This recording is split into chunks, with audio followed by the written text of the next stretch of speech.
Welcome to another episode of Roll or Die. It's no secret on the Roll or Die podcast that we love our Australian elite team brothers and sisters, especially those from Renegade. They are a pretty tight bunch and they've got some really great jiu-jitsu boys and girls and men and women, and we are looking forward to getting to know one of their black belts today. His name is Luke Steele. As I said, he is a black belt out of Renegade, and we're looking forward to getting to know him a little bit more on this episode. Thanks for joining us, Luke. My pleasure, Kim. Thanks for having me. Thanks for having me, Brent. Hey, mates. It's really, really cool to have you on. And as we spoke about just before we pressed the record button, you were a requested guest. So we do get people like, hey, could you get this person on? Could you get this person on? And we try our best. So it's nice to have somebody. At least we know one person's going to be listening to this, right? So that's great. Probably someone trying to fix me up, to be fair. So my idea is that I'm more than happy to come and talk to you guys. So it's a great excuse. That's great. It's great to be able to have you on, Luke. Where did you first learn about jiu-jitsu? What was your first steps into the world? My introduction was, I'm not going to say it was a strange one. It was probably, a lot of people have had similar experiences. I used to box. I used to live in Melton, so out in the far western suburbs where Jamie still lives to this day, head coach of Renegade. I grew up with a bunch of friends that somehow found their way into jiu-jitsu, and I remember I was at one of their birthday parties and we were all out living in the West, so we all rented a hotel in the city for the night. I think we were very early 20s, and a few of them had dragged out a mattress into the living room of the hotel, and we're like, just what I thought was hugging each other on the mattress. And I'm like, what's going on here? Like, this looks really weird. They're like, oh, it's jiu-jitsu, man. We've just tried it, and we started a few weeks ago. It's awesome. We've got to come down. I'm like, I don't know. That looks a little not like it's for me. But they were pretty persuasive, and I ended up going down, and I tried a lesson, and I just fell in love with it. And I gave away pretty much any sort of other combat sports that I was doing at the time, which wasn't much. It was kind of just dabbling in a few other sort of stand-up areas. But no, jiu-jitsu just clicked. And I mean, to be fair, it was terrible, but the allure and just the logic behind it was just so attractive to me that, yeah, I pretty much gave up pretty much any other interest that I had outside of jiu-jitsu at that point in time and just threw myself into the proverbial fire.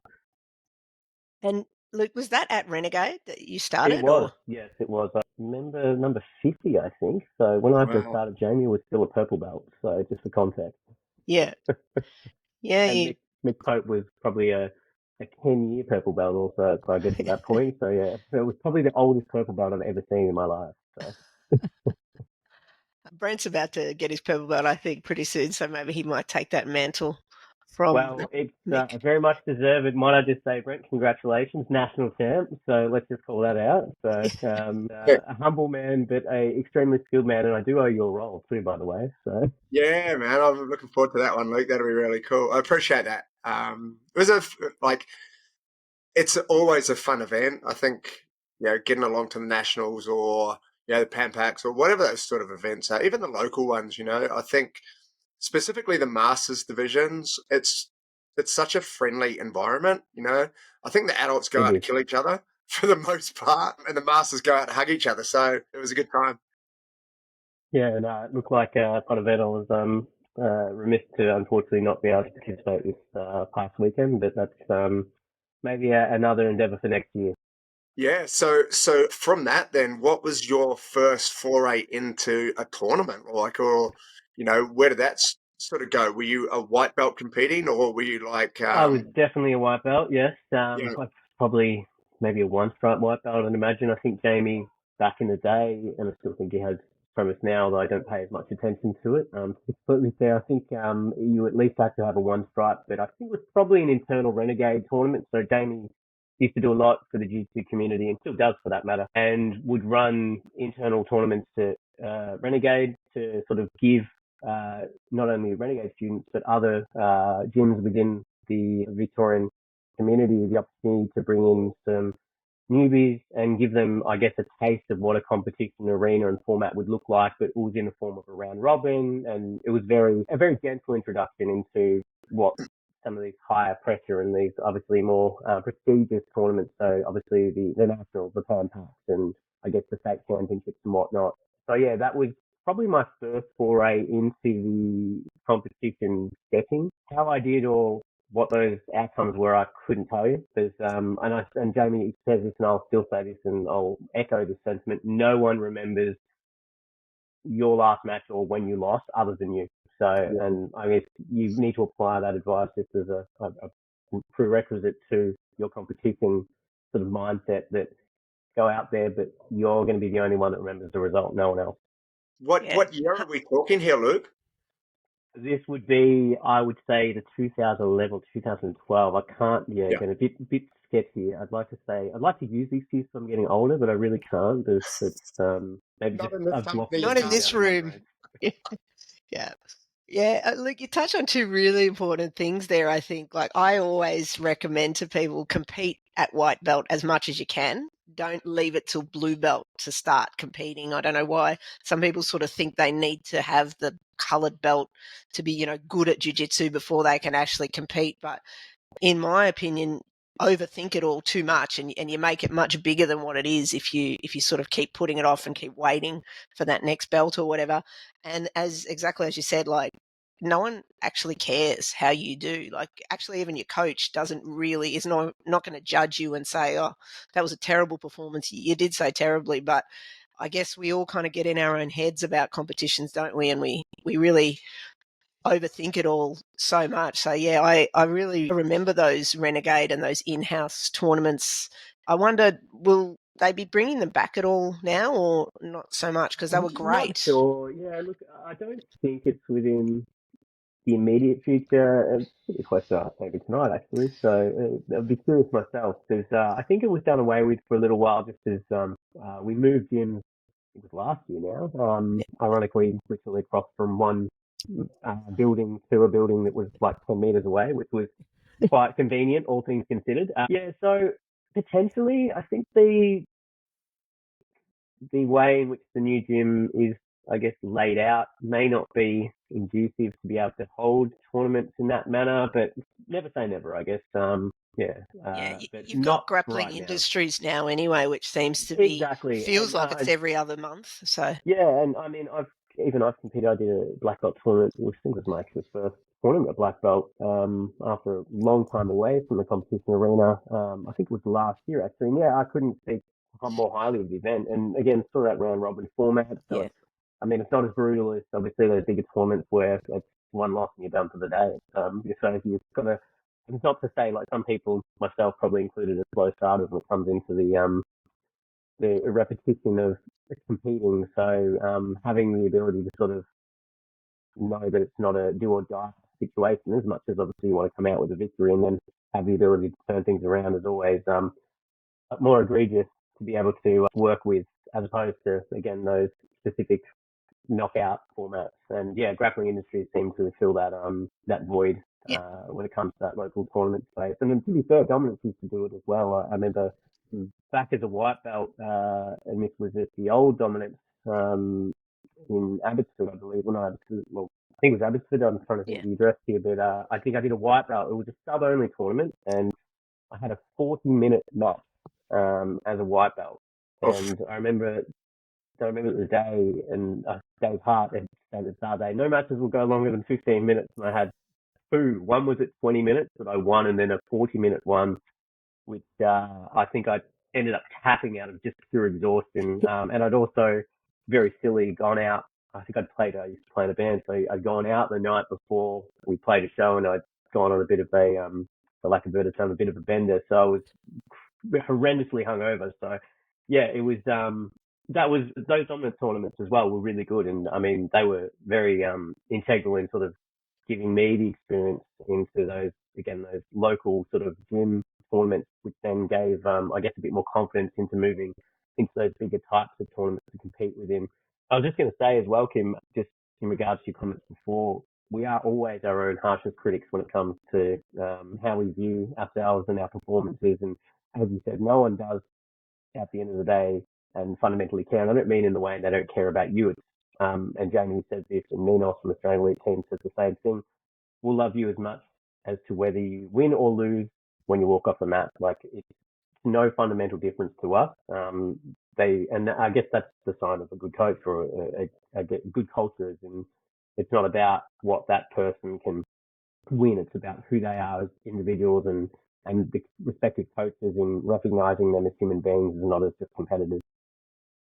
Yeah, I 100%. think that's an awesome point, Luke, actually. I listened to this podcast with Grant Hackett, the swimmer, right? And we know he's a phenomenal guy. He's won multiple world titles and Olympic golds and Com Games golds and all that sort of stuff.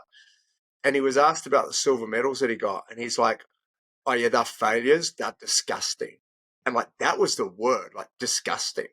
And like, we fans of, like, let's say swimming, Grant Hackett, swimming for Australia, like, we're fans. Like, mate, second, that's amazing. But when you are your own harshest critic and you call second at the Olympics disgusting, it's like, far out. That's tough, right? Like, how do you deal with second place or third place or in that tournament where it's like one and done sometimes? What's your mentality going in, and then what's your mentality coming out if you do lose early? Yeah, look, it's a great question, to be honest, Brent. Yeah, look, I think we all fundamentally have the expectation. I think we should all be going out with the mentality that we have the chance, that we should, again, have the mindset of, I'm here to win this. And it's not again, everyone has doubts and nerves, and I think that's healthy. But yeah, I approach the same competition setting as I'd expect most athletes would, and I'm going out here today to do my best and try to win this. Does not always pan out to be the case. And yeah, I've had a few seconds and a few thirds. I've yet to win that black belt title as of yet in any of the major tournaments. So I've been the bridesmaid a few times, and I've also been knocked out early on a few times as well. So yeah, I think it's disappointing, but at the same time, I do always find that there's so much to learn and take away. I take away some of the tape, I study, I work on sort of, okay, here's where I excelled, here's where I obviously have some gaps that I need to try and close. And then it's all a relative learning experience in terms of getting a good perspective and view that you otherwise potentially wouldn't get in, say, the training room. There's obviously the levels of intensity differ quite drastically depending on where you're training. I tend to try to do my hardest training out at the Australian elite team HQ, because everyone's there, especially during the competition season, trying to kill each other, and in the nicest way possible. Sometimes within, I guess, our specific gyms, there aren't as many competitors at Renegade as potentially there used to be. So I try and sort of gear my, I guess, intensity towards specifically the competition classes or out at AET HQ. So yeah, I think the takeaway, though, circling back to your point, is just trying to take away some positives, identify what went wrong, what went well, and then just trying to break that down and I guess try and improve as a competitor overall, and just familiarize yourself with that setting again. And even for myself, like, I was a pretty rabid competitor up until, I would say, just before COVID, when I was a brown belt. I was competing very, very consistently, and results were pretty favourable during that time period. But then during COVID, I had a few injuries and whatnot. So I've, even now as a black belt, kind of just getting back into the swing of things from a competition standpoint. So I'm trying to remind myself of some of these habits and traits which I need to sort of reinvigorate myself with. Yeah, cool. I just You, want to, sorry, Kim, just to jump in real you, quick. The follow up to that, Luke, is there's this saying, like, if you lose, you learn. Do you find that if you win, you learn as well? Do you kind of have that attitude? Yeah, definitely. If I've won a match, there's still areas of improvement, no matter how quickly or no matter how um, short a match goes. I still think there's always something to take away from it, whether it's a good outcome or it's a bad outcome, because there's approaches or there's specific situations in which you find yourself in where you may not have gone out with your A game, but you may have found yourself in an advantageous position. There's an opponent maybe makes a mistake, or you've been able to capitalize on something that you potentially were not anticipating to be, I guess, a situation to be faced with. So yeah, I think there is takeaways. I definitely do attest, though, that you do learn more from your losses, but I still think there is, again, just as much merit, though, to apply that same logic to your victories. That's awesome.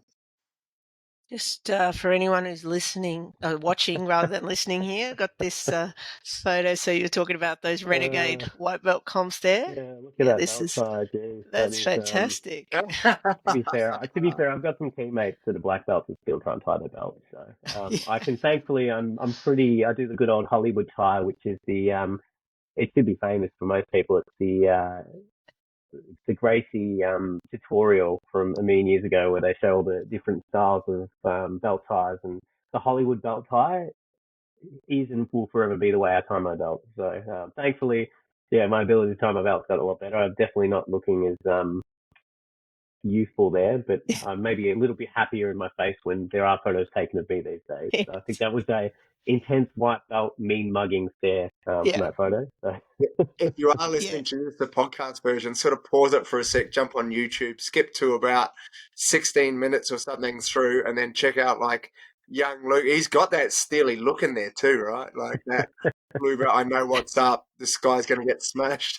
It's awesome. Whether I actually did apply said smashing would be up for debate. So It could also be walking off the mat after being smashed. It's the same look in your face sometimes, isn't exactly, yeah. I mean, that could have been that situation. Who knows? So it? yeah, I wish I could recall some of these early ones, but they kind of just meld into one collective sort of tournament Yeah. recall. Luke, you mentioned earlier about the culture of Renegades, and I just wanted to ask you a bit about that. We've had a couple of other members on in the past. What is it about Renegade that makes it so special? Or AET, I suppose, as well, but Renegade specifically. What can you tell us about the culture? I think it's just the inclusiveness, the diversity, and just the genuine care and respect that everyone has for each other. It's not just about the jiu-jitsu. It's a haven for individuals to come and sort of leave their worries at the door, and when I say leave their worries at the door, or people give obviously the support to others that may need support at a specific time in their life, and for you to come in and forget your problems as well. I mean, jiu-jitsu in general, I think I say to people, it's equivalent to yoga, murder yoga, if you will, in which you're sort of leaving all your sort of thoughts and stresses and worries about the world at the door, and you're just getting lost in the art of jiu-jitsu, and sort of you get a reprieve, if you will, for a few hours of every day, no matter how bad or how stressful things may be in the outside world. It's kind of where you can come for, I guess, a network of people that will help not only support and assist you, but also give you reason. So yeah, for me personally, it's served as I guess a place of solitude, a place of support, and just a sense of overall community. So I think Jamie has built such an incredible space for so many individuals to come in and thrive, not just in the jiu-jitsu world, but personally and professionally as well. And you So were we're telling talking us about earlier. oh, yeah, sorry, Sorry, Kim. go No, back. you go. You Oh, go, no. Kim. I was just going to say you were talking earlier about some of the sort of projects that you guys there at Renegade work on. I think you mentioned, was it 300 blankets? Can you tell us a bit more Yeah, about that? yeah. Yeah. So one of our blue belts, Liam, he and his wife, they work for an organisation, a charity organisation called 300 Blankets. They've been kind enough to introduce some of the community who've been doing this for almost, I would say, well, Liam and his wife have been doing it for multiple years, but the community within Renegade has actively started to participate within the specific charity areas. So one that we're currently involved with, and I've been a bit lax the last few months. Unfortunately, I've been ill or a few injuries, which have rendered me unable to attend. But we generally tend to once a month go out within the Deer Park Community Centre area, and we help serve the community there. So the food insecure or the homeless individuals in that area with a meal or multiple meals, so like a 3-course meal, which is very very fulfilling in the way in which we are able to give something back to the community, and we're trying to encourage not only our members within the Renegade community, but I guess the wider jiu-jitsu community, and it may not just be 300 blankets, to think about where you can have an impact from a community and a charitable standpoint in your specific areas or within your local area, to be able to give back. Because I think sometimes we do get a little bit lost with just the focus being on us and ourselves and our direct sort of journeys. But it is, I think, as we get older, a lot to be able to sort of give back to some of those areas and those respective people that may not have the specific luxuries that we tend to enjoy on a daily basis. And as Liam would say as well, from think global but act local. And yeah, 300 Blankets is a great example of sort of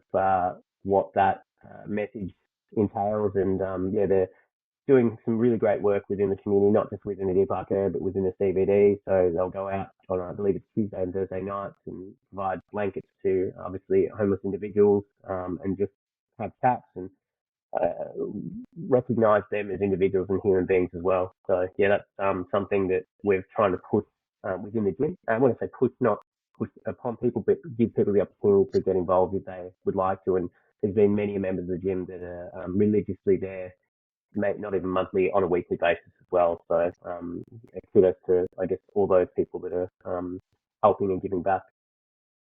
Yeah, Just Ken's just popped up people. if you're watching it. So if you are watching on YouTube, then Kim has actually brought up the 300 Blankets page, so which is really cool. It seems like they're doing some amazing stuff. And you spoke about the culture at Renegade as well, Luke. And obviously, small things like this develop that depth of culture, right? Like this is a pretty cool thing as a team. And not everybody's got to do it, or not everybody can do it. Not everyone, has the means to be able to help. But to be able to volunteer a little bit of time or do something like this as a team it's pretty special, right? I completely agree. And yeah, it is. It's sometimes like it's, to me, when I think about like my time, it's allows on a Sunday afternoon, evening for me to be able to go and help and sort of get some semblance of satisfaction in being able to know that I've contributed to, again, some people that are not as privileged positions as myself. And even just that in itself feels like there's some semblance of impact there. And again, there's people that do a lot more and give a lot more. Yeah. And again, I cannot speak more highly of those individuals and their ability to not only just focus on their immediate self, but obviously the wider community as a whole.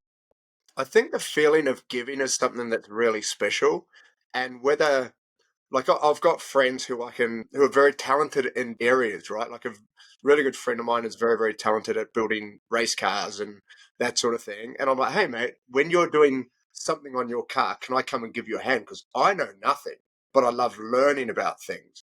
And he's like, of course. And then he never messages me, so I never get to go and help him, right? But when I do help him, if there's something I'm getting in the way, but I'm learning, and being able to be part of that process is a really nice feeling.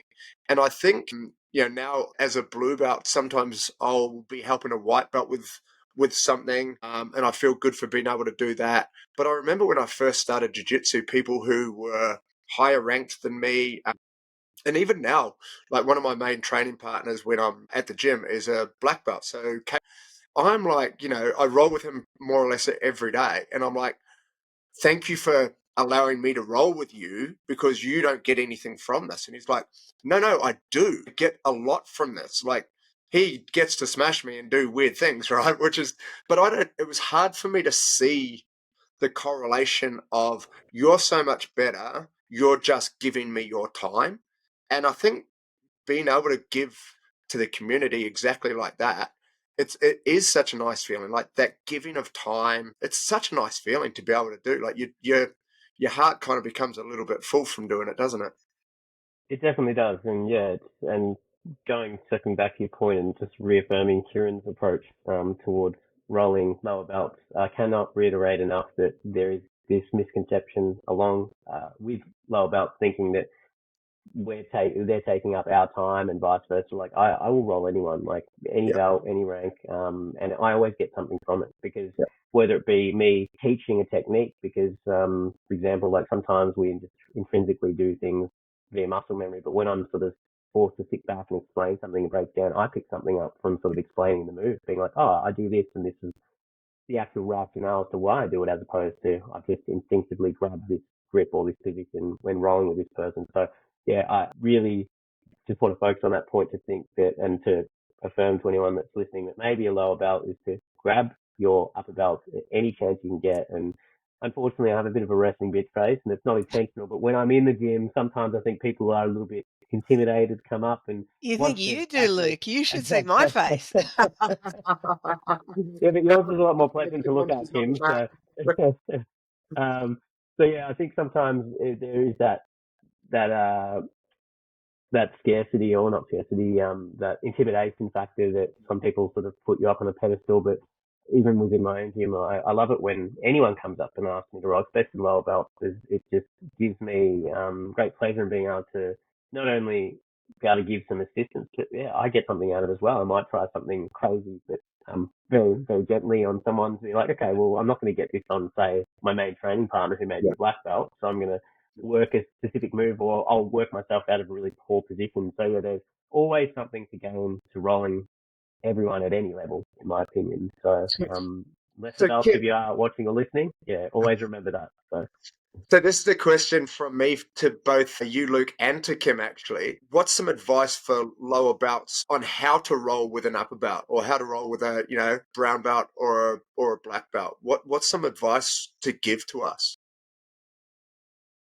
I'll let you go first. Okay. Well, yeah, just I don't know. I think just go with it. I feel like sometimes people get, as you were saying, Luke, a bit intimidated when they can feel almost the tension or like their breathing sort of change initially because they have maybe, as you were saying, like that expectation that you're kind of up on a pedestal, but it's not the case at all. Just go with it. I remember when I was a white belt, I used to almost apologize to my partners, like, "Oh, sorry that you have to partner with me. I know I'm not very good," but if you have that attitude, you're already kind of on the back foot. Just go for it and just be yourself. I like to see jiu-jitsu almost like a conversation. So we're exchanging, words or ideas.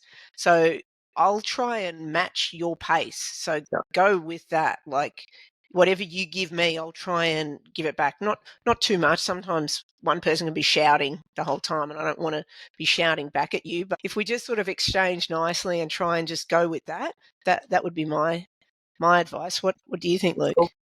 Yeah, I think you hit the nail on the head there, Kim. And I think even to this day, I still get people apologizing. Sorry for being matched up. Don't apologize. Like, we're both here to learn. Like, just because you're a black belt doesn't mean you're not learning constantly and you still aren't evolving and developing your game unless you want to just sit there and remain stagnant. But I think, yeah, everyone's got something to gain and benefit from, whether it be, again, I'm rolling a white belt or I'm rolling a black belt.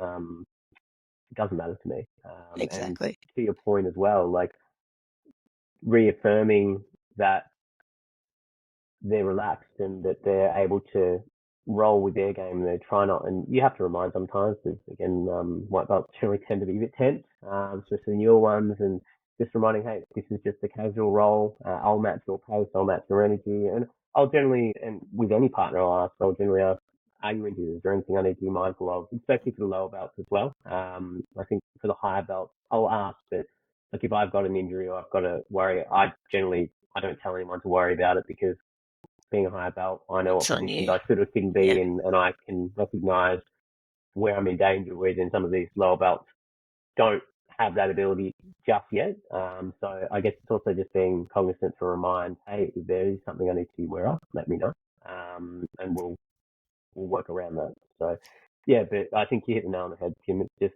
making sure that they're comfortable and reminding them that this is just a normal roll. Just as I've got a piece of fabric that has a different color wrapped around my waist, doesn't mean you should be approaching this roll any differently.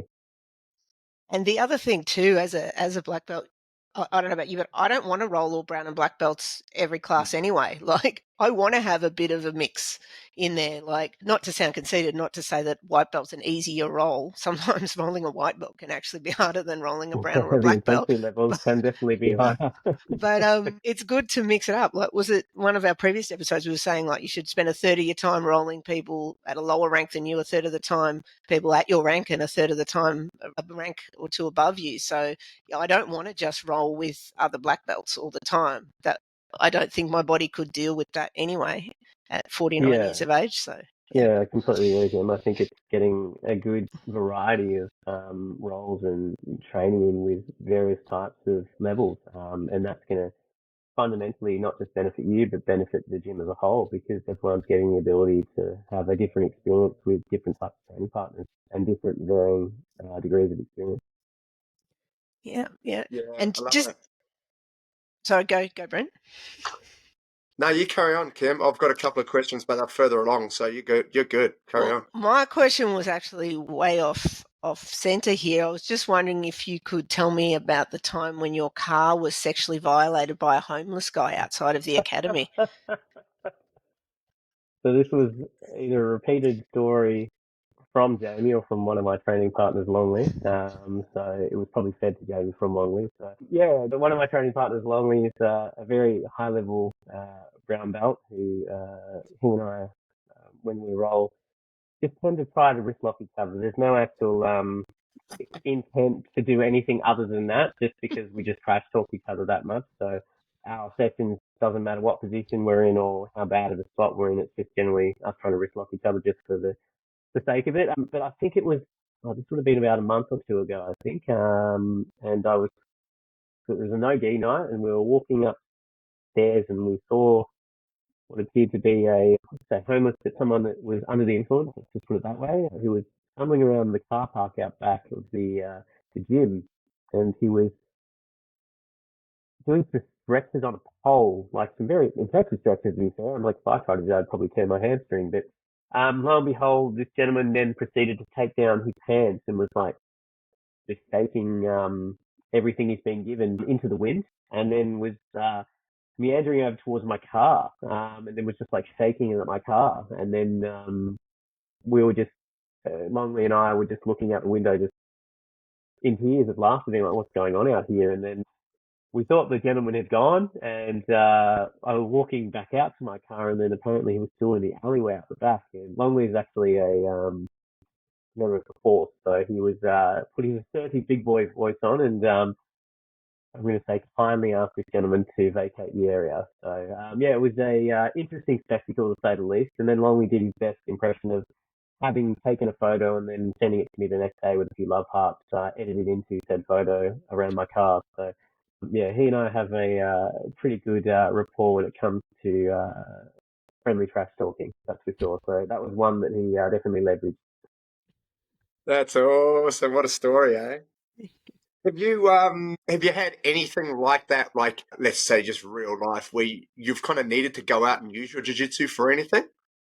I have, unfortunately, only twice in what, almost maybe 13 years of training, I think. Yeah, I was out riding my bike with a friend at the time, right near MSAC actually, in Albert Park Lake, down Albert Park Road and Kingsway. And when I say out riding, like I was in full lycra and like cycling shoes and whatnot. And this was about 7:30 on a Friday morning. I was a brown belt still at this point in time. And we were riding down the street, and this crazy like coon was just speeding past and hurling abuse at a cyclist in front of us. It's a shared road, but obviously there's a bit of a misconception about cyclists and drivers and whatnot. And anyway, I think he was abusing, and I think I told this guy to just shut up and thought nothing of it. And we just kept riding up to the intersection, and then I turned around and I heard this individual screaming, saying, "Come on, let's go!" And he literally just parked his car in the middle of the road and got me out of his car and was approaching me. And I said, "Oh, this is really not going to be this guy's day if he wants to instigate this." And lo and behold, the gentleman looks again quite inebriated, and yeah, I similarly enough let him throw a punch, which I definitely don't recommend doing. You should have your guard up and protecting at all time. I wasn't too overly concerned though, and let's just say I negated the situation, thankfully. So yeah, was able to put the individual down in I guess, position where he was unable to do any harm. Then the individual was sort of separated and then got back in his car, tried to run us over, which was Oof. a bit crazy. And then the police showed up, and then he did a runner on police, and then the police then made it known that he was already known to police the night before, having done the same thing in Oh, wow. running away from the police. So yeah, that was a few years ago. That was the only time of note where I've had to leveraged that, and it was quite funny actually. The officer at the time, but this was all caught on film actually. So my friend had actually filmed the whole altercation, and he turned his body cam off, and he said, "Oh, it looked like you got him pretty good, did you?" And like he really wanted to know the detail. I'm like, well, it's all there on video, I guess. So if you want to see it, but yeah, I mean, there is practical application if you're still in the real world. Not again anything that I ever want to have to do. And this was literally a last resort situation where unfortunately this individual just wouldn't. Again, I tried to de-escalate, but just there was no rationalisation. And even then, when I did sort of negate him, I didn't go overboard. I put him down, I controlled him, and I let him up. But I don't have anything to prove, and I'm not fundamentally out there to try and hurt anyone. So thankfully, yeah, only through, and that was the only one of real note, to be completely honest. So yeah, it was an really interesting is one day. of the benefits, hey? It really is one of the benefits of jiu-jitsu in that scenario where you can literally take somebody down and control them safely. They're not going to be hurt. You're not going to get hurt. And everybody kind of walks away at the end of the day with, just, maybe some scratches or something like that. If you only knew kickboxing or Muay Thai or, it's a different sort of scenario at the end of the day if it has to and you can't de-escalate. I think that's one of the beautiful things about jiu-jitsu, right? Like it really is that self-defense mentality.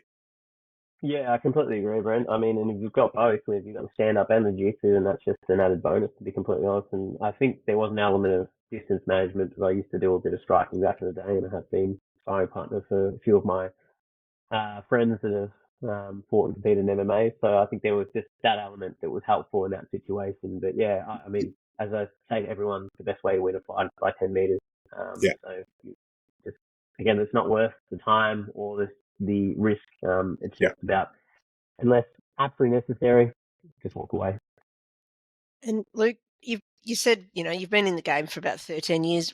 What advice would you have for any of our listeners who are maybe struggling? Jiu-jitsu, you hit a lot of plateaus, a lot of times where, you do kind of question yourself and you question things. What sort of advice would you give to people who are struggling a little bit on their jiu-jitsu journey? It's just about perseverance as far as I'm concerned, Kim. And I think for anyone listening, it's you hit those plateaus exactly as you said it, and it's a natural part of the progression of your jiu-jitsu journey. There's some weeks where I feel like I'm rolling great and I'm tapping everyone, I'm hitting every technique I want to do, and then a few weeks later I'm getting smashed by everyone and everything I'm trying is not working. But it's understanding that that's not a permanent state and you are forever evolving. And one of our black belts, Don Mirabella, who's a legend, not only renegade, but I guess it's in the local community, would be a great guest to have on your podcast. You might need to steer clear of a few topics. He's a wealth of information when it comes to, I guess, old school stories and sayings. And he would always tell us as we were first starting out in jiu-jitsu, you may think the version of yourself now is worse than the version of yourself 6 months prior, but if you actually verse the version of yourself from 6 months ago, you would destroy that version. It may not seem like that you would or have that ability, but the reality is that you progress, and you may not see it yourself intrinsically because, you're doing it day in, day out, but say if you were an observer of that individual from, say, 6 months ago versus that version of yourself at present, you would again obliterate that version because there is so much progress being made. So it may not always be obvious progress, but you are progressing. And as Jamie would always say as well, and I say to everyone else, reiterating the fact, it's just about continuously showing up.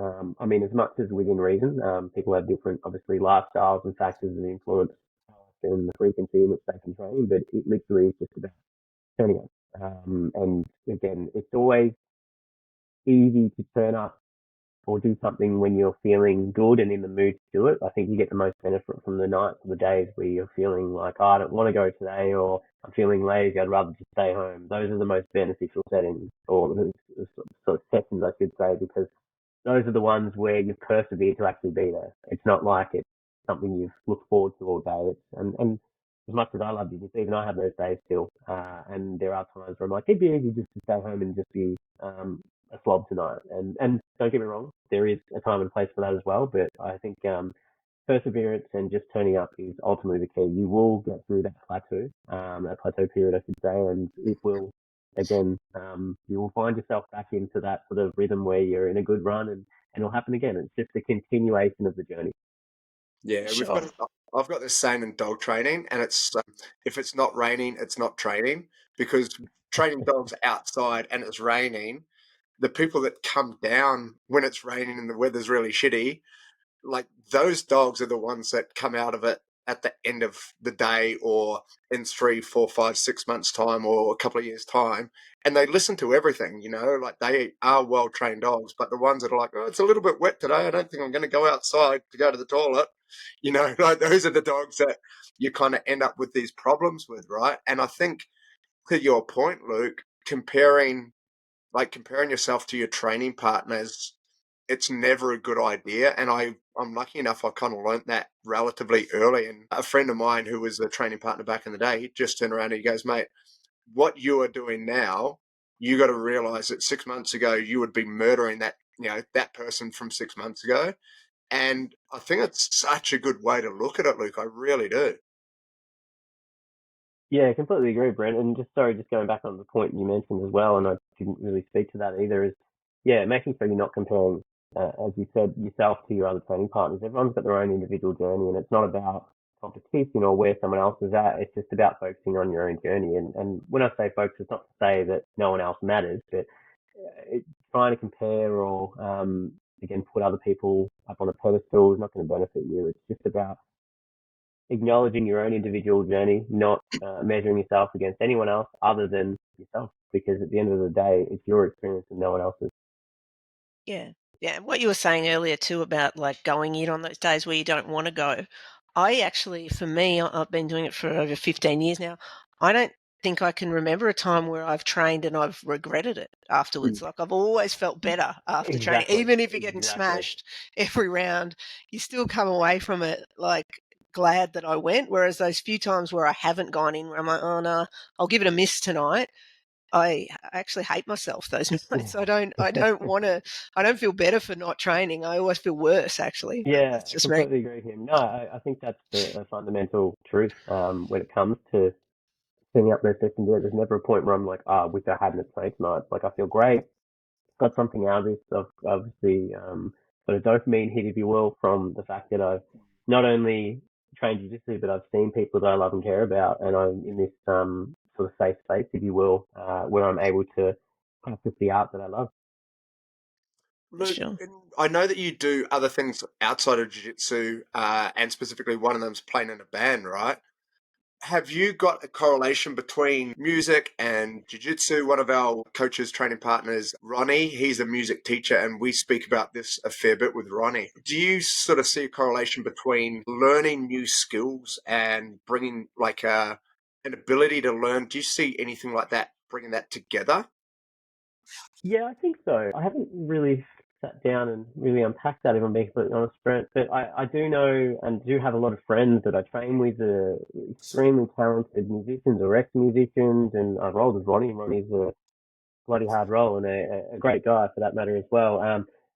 Yeah, I think there's an artistic element to individuals. I'm not saying that people that aren't musicians are just aren't artistic either, but I think as a musician there is an element of artistry to it that sort of draws in certain individuals to the sport, and they may excel in certain areas because of their ability to be maybe a bit more creative with the way in which they express their jiu-jitsu. I wouldn't say I'm overly creative personally, but I mean, I've got some training partners again that are just ridiculously talented musicians that I wouldn't even put myself in the same arena with. And the way in which their jiu-jitsu is influenced, at least from my perspective, by their abilities outside in that sort of musical sort of sphere, and the way it translates to the gym is always awe-inspiring to see. And yeah, I like to think that I take some components from, I guess, the music world and bring that into the way in which my jiu-jitsu not only displayed, but also in the way in which I try to sort of evolve it as well. Yeah, I Yeah, think for it's an sure. ability to learn. I reckon. Like I kind of have a thought process of if you've learned a skill quite deeply, then I think there's an understanding of how you actually learn. So therefore, you can bring that into jiu-jitsu, or perhaps you started jiu-jitsu early and you have a process of how you learn, and then you could bring that across to another skill set. You know? Yeah, I agree. I think everyone does fundamentally learn quite differently, and what works for some doesn't work for others. And I think it's about finding the way in which works the best for yourself. I'm very lucky and very thankful in having Jamie as a coach and him being quite, I mean, we have a structure, but he's also quite open in the way in which we learn, and the way in which we try things, and the way that our classes are formatted and structured, especially to say some more of the upper belts, in which obviously I think once you get to a certain point, you get to the way in which your game develops and sort of evolves is based on who you are as an individual and as a grappler, and not as much sort of as regimented around some of the curriculum that is sort of rolled out as part of, I guess, the lower belts initial learning experiences. So, yeah, I think it fundamentally comes back in how you like to be taught and how you consume and how you fundamentally receive information, and then how you then apply the logic of that information to the way in which you grapple. Well, it's an art, yeah, like it's a martial Mm. art. So I suppose in a way we're artists. And Exactly. I think for me, like with what you were saying, I feel like purple belt was that belt where you really kind of evolved your game, or you got really known for your game. Like that was for me anyway, that time where I really got my A game happening, and I really kind of got, I think white and blue belt is where you're learning the fundamentals and you're kind of figuring out those things, and you pick a couple of things that you're better at blue belt particularly. And then by purple belt is where you really hone those skills, and you really get much deeper into it. Out of the belts, where would you say, where was your kind of favorite belt, or the time you enjoyed the most? I would say it'd be purple as well, Kim. Yeah, Yeah. and I think I mean, it won't speak for everyone, but I will again further echo the same sentiment that you laid out there. That purple, I think, is that belt where you've got the fundamentals, and now it's about creating your own sort of style and technique, and sort of that A game that you want to, I guess, play, and that will define you as a grappler. And that's not to say that that's static either. I mean, if I think about personally, for me at purple belt, I was all about triangles, and that was all I would hit, and that's what I'd win every tournament with. And now I probably don't have the dexterity or the flexibility to hit that as much nowadays. So my preferences have changed and evolved over time. But for me, at that point, yeah, I would say it is the belt where you have the most fun, Yeah. and the belt where you are able again to create that artistry, if you will, in your own jiu-jitsu, and determine where and what style that you want to sort of move forward with. And I think Well, that's sometimes yeah, most that's cool. dangerous people in the room too, like they're hungry. They want that tap. Those purple belts are still out to kill you. Not that brown and blacks don't. They seem to relax a bit more, brown and black, I think. I don't know. But purple belts are coming with that intensity usually. That's like, whoa, okay, better bring my A game too then. So, Yeah, I'm not gonna lie, I do love a good intense roll, to be fair. So, yeah, if anyone wants to in the gym brings that, I love that kind of energy. So, I think Jamie will generally, if he knows someone's prepping for a comp or wanting to roll hard, he'll generally give them to me, which is always nice.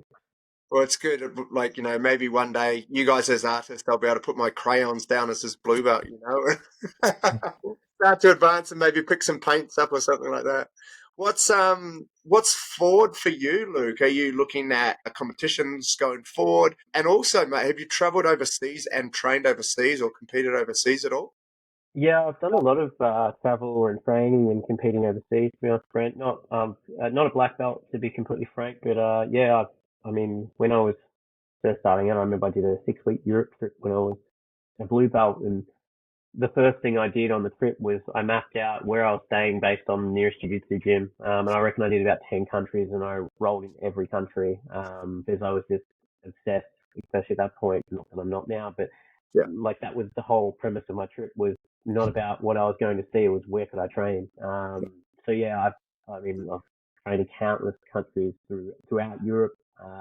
Haven't competed in Europe. I've competed at the Asian Open 3 times, I believe. Yeah, so uh, the most recent was 2019 as a brown belt, where I medaled in my division and the open class division. But yeah, I'd ideally like to get back as the Asian Open potentially next year, if able.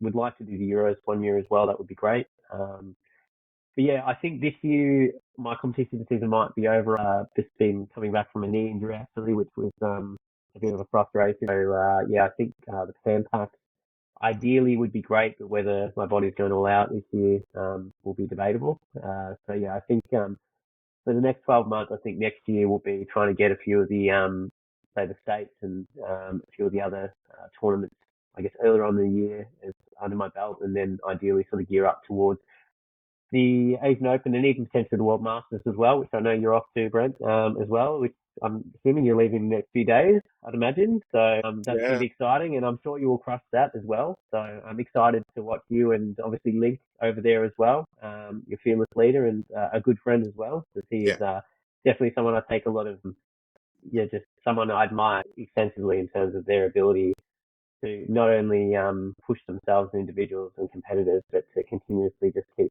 striving for, I won't say perfection, but for just the utmost out of themselves. yeah, yeah, for sure he does. Hey? Any final words for our listeners, Luke? Any parting thoughts? You've given so many words of wisdom already, but any last ones to wrap up? Not too much, Tim. I would just say again to anyone that's either starting the jiu-jitsu journey or is continuing the jiu-jitsu journey, it's just about, as I said, fundamentally just turning up. And it's not about competition. It's not about results. It's about what are you getting out of this sport yourself? And I guess the other piece as well, and I know we always focus on jiu-jitsu, it's important to have other areas and other aspects and passions in your life. Your life shouldn't be engrossed entirely in jiu-jitsu. Personally, I think that's an unhealthy endeavor. I think you need, like most things in life, moderation. So it is important that, for example, if you have an injury where you might have some time off the mat, so you've got other pursuits and other interests and other areas of support in which you're able to ensure that you have something to fall back on or something else to be involved with. As much as we all love and we breathe jiu-jitsu, it's not the be all and end all. So yeah, it's just reminding yourself of that fact and yeah, just keep turning up, keep rolling, enjoy yourself and have fun because I guess, and this sport is about fun and expression. Yep, Yeah, I for think that's sure. amazing, Luke. It's something for me that I agree with. As everybody sort of went through when COVID locked us down, there were my two passions, so dog training and jiu-jitsu. Both of them I couldn't do, and I really felt like I lost my identity, right? But and I'm lucky enough that I haven't been, but if I can't train jiu-jitsu through an injury or whatever it might be, there are other things in my life that I can sort of continue to do. And I think it's a really important point that you make, having things outside of jiu-jitsu that are also passions and that are also, perhaps part of your identity, I think is a really important thing. And speaking of that 300 blankets, we'll put the website, we'll put the link in the show notes so that our listeners can donate or get involved as well, because that's exactly the sort of thing you're talking about, having those things outside of jiu-jitsu and Yeah. also giving back to the community, so important. We'll have this episode out in a couple of weeks. By then, Brent will be back from World Masters possibly, hopefully Victor. And thank you so much once again, Luke, for giving up your time. We know you're a very busy man, and I hope our listeners have enjoyed this as much as I have.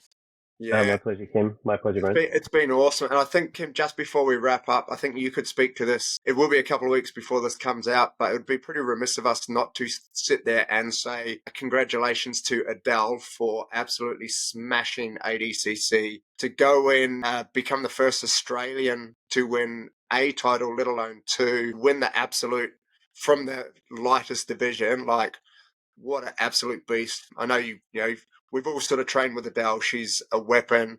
She's one of the nicest people you could ever meet doing jiu-jitsu.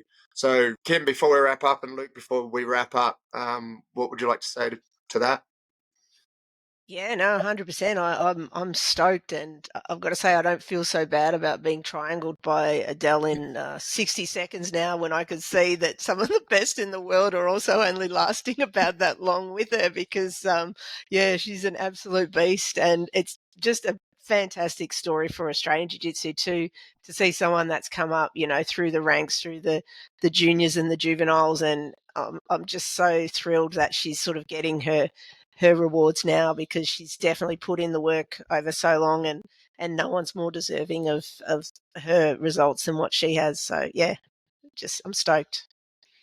Yeah, echoing the same sentiment there, Kim. And to answer your question, Brent, it's an incredible achievement. And yeah, Dale, who's I mean, everyone has known it that's trained with her, and obviously the world finally, well, not finally, they've known it for a while, but she's just reaffirmed her position as, I mean, the top grappler in her division. And I mean, in the WCC, just not only, as you said, her weight, but the open class as well. So yeah, it's really incredible achievement, and it just speaks volumes to obviously her commitment and her ability, but also to the individuals in which she's been able to train with as well. So I mean, obviously dominance with obviously Dave and yourself and Link and the team out, obviously Thomas Town. Obviously, there's also the absolute element as well with Lockie and Giles out in St Kilda as well. So, and just to speak to that point as well, the ability to cross train and to help people hone their abilities and really then go out and show them on the world stage is just a massive component for Australian Jiu-Jitsu. But yeah, congratulations to Adele, an amazing feat. I'm sure she'll be back on TV to show everyone again that same level of domination. Sounds Fantastic. amazing. All right, Luke, we'll wrap it up Awesome. there. I really appreciate it. Thank you for coming on. Guys, just remember, if you enjoyed the episode, which I'm sure you would have having Luke on, remember to like, rate, and share the podcast around. Luke, at your next gig, when there's this little intermission and there's nothing happening, just pop this podcast on, mate, for the audience out there. I'm sure they'll love it. Guys, thanks for listening. Enjoy. Take care. Congratulations again to Adele. And Luke, we'll see you back out on the mats really soon. And Kim, I might see you tonight training. Yes, we'll do. We'll do. Thanks, Okay. guys. Thanks, guys. Thank you.